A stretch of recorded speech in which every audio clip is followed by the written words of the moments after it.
இப்போ எந்தெந்த work out பிடிக்கும்னு கேட்பேன், எது எது பிடிக்காதுன்னு கேட்பேன், சொல்லணும். பைசப்ஸ்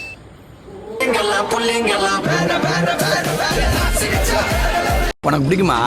எனக்கும் பிடிக்கும். ஸ்குவாடு ஆள் தெரியல போட்டுருக்கு. நாங்கெல்லாம் சிங்கத்தோட உண்ணாக்க வெட்டுக்குன்னு பிடிங்க திங்கிறீங்கடா மர தமிழ். Jumping jacks, lunges walk, tumble, தேம்பாறு ஓட்டம், ஃப்ளெக்ஷன் எக்ஸ்டென்ஷன், மவுண்டைன் கிளைம்பர். ஐயோ, ஒரு பைத்தியக்கார பைலட் அந்த நாடு மக்களும் மாட்டிட்டு படுற பாடு. ஹேங் வாக், அதெல்லாம் நீ சொல்ல ஏன் சொல்ற நீ? டான்ஸ் பா. நம்ம என்ன வேலையா செய்ய போறோம்? சும்மா பார்க்க போறோம். இருக்கட்டும், அதுக்கு நம்மளுக்கு என்ன சம்பந்தம்? என்ன உத்து கேக்குறீங்க? பர்ஃபீஸ் அடுத்தே விட்டான ஐயா.